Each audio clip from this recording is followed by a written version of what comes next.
बोले सियावर रामचंद्र की जय। अब बिनती माँ में सोना हूँ से मैं, जो मो पर निज होने हूँ, और जाए विवाह शैल जहीं, यह मोहि मांगे दे हूँ। फिर उन्होंने शिव जी से कहा, हे शिव जी, यदि मुझ पर आपका स्नेह है तो अब आप मेरी विनती सुनिए, मुझे यह मांगे दीजिए कि आप जाकर पार्वती के साथ विवाह कर लें।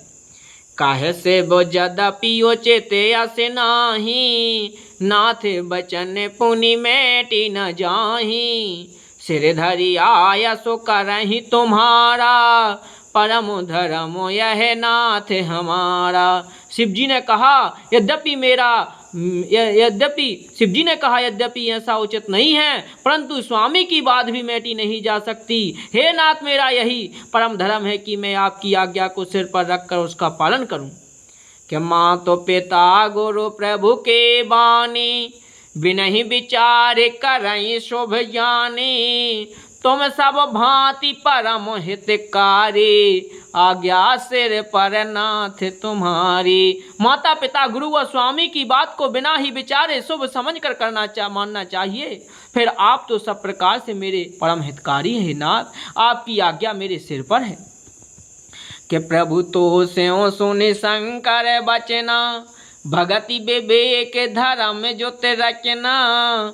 कह प्रभु हर तुम्हारे पन रहे हूँ, अब और राखूं जो हम कहूँ। शिव जी की भक्ति ज्ञान और धर्म से युक्त वचन रचना सुनकर प्रभु श्री रामचंद्र जी संतुष्ट हो गए। प्रभु ने कहा, हे हर, आपकी प्रतिज्ञा पूरी हो गई, अब हमने जो कहा है उसे हृदय में रखना। कि अंतर्धान भये असे भासी, शंकर सोई मूरते और राखी। तब अहे साप ऋषि शिव पही आए, बोले प्रभु अति वचन सुहाए। इस प्रकार कहकर श्री रामचंद्र जी अंतर्धान हो गए। शिव जी ने उनकी वह मूर्ति अपने हृदय में रख ली। उसी समय सप्तऋषि शिव जी के पास आए।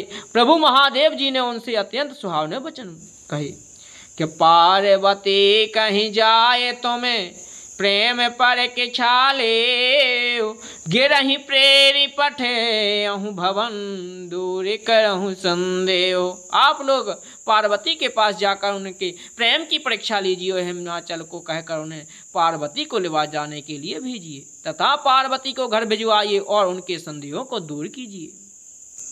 कृष्ण गौरी देखी तह कैसी, मूर्ति मनते तपस्या जैसी। बोले मुनि सुन शैल कुमारी, करहु कवन कारण तप भारी। ऋषियों ने वहां जाकर पार्वती को कैसी देखा, मानो मूर्तिमान तपस्या ही हो।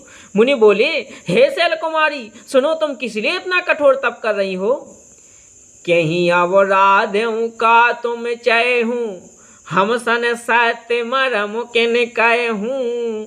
कहते बचन मनु अति सकुचाई, वह सुन हमारे जड़ताई। तुम किसकी आराधना करती हो और क्या चाहती हो? हमसे अपना सच्चा भेद क्यों नहीं कहती? पार्वती ने कहा, बात कहते मन बहुत सकुचाता है। हम लोग मेरी मूर्खता सुनकर हंसेंगे, आप लोग मेरी मूर्खता सुनकर हंसेंगे। के पन हट परा न सुन सिखावा, वो चाहते बारी पर भीति उठावा। नारद कहा सात सोए जाना, बिनु पंखे हम चाहें उड़ाना। हमने हट पकड़ लिया है, वह उपदेश नहीं सुनता और जल पर दीवार उठाना चाहता है। नारद जी ने जो कह दिया उसे सत्य जानकर मैं बिना ही पंख के उड़ना चाहती हूँ। देखो मुनि विवेक हमारा, चाहे सदा से वही भर तारा। हे मुनियों, आप मेरा ज्ञान तो देखिए कि मैं सदा शिव जी को ही पति बनाना चाहती हूँ। सुनते बचन बेसेर से, गिर संभव तब दे। नारद करे उपदेश सुनी, कहूँ बसऊँ के सुगे। पार्वती की बात सुनते ही ऋषि लोग हंस पड़े और बोले, तुम्हारा शरीर पर्वत से ही तो उत्पन्न हुआ है, भला कहो तो नारद का उपदेश सुनकर आज तक किसका घर बसा है?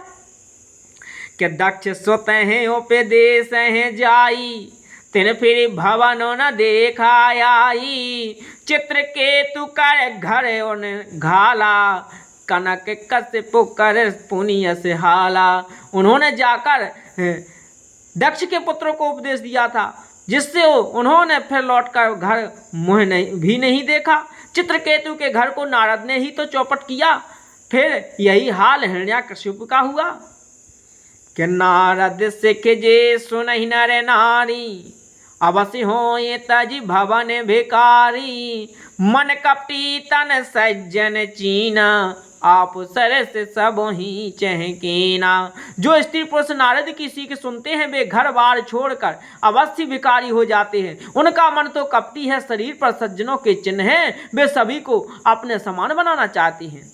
कि तहि के बचन मानि विश्वासा, तुम चाहूं पति सहजे उदासा।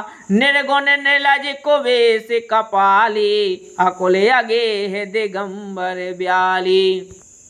उनके वचनों को विश्वास मानकर तुम ऐसा पति चाहती हो जो स्वभाव से ही उदासीन, गुणहीन, निर्लज, बुरे भेष वाला, नर कपालों की माला पहनने वाला, कुलहीन, बिना घर का, नंगा और शरीर पर सर्पों को लपेटे रखने वाला है। कि कहूँ कवन सुख आसे पर उपाये, ओ भले भूल ही ठग के बोराए। पंच कहे से वो सती विवाही, ओ पुनिया वो डर ही मारे यहीं तारे। ऐसे बचनों के, ऐसे वर के मिलने से कहो तुम्हें क्या सुख होगा। तुम उस ठग नारद के बहकावे में आकर खूब भूली। पहले पंचों के कहने से शिवजी ने सती से विवाह किया था, परंतु फिर उसे त्याग कर मरवा डाला। अब सुख सोवत सोच नहीं, भीख मांगी भाव खाए। वो सहज एका कहीं के भवन, कबहू की नारी कठाए। अब शिव को कोई चिंता नहीं रही, भीख मांगकर खा लेते हैं और सुख से सोते हैं। ऐसे स्वभाव से ही अकेले रहने वाले घर भी भला क्या कभी स्त्रियां टिक सकती हैं। बोलो सियावर रामचंद्र की जय।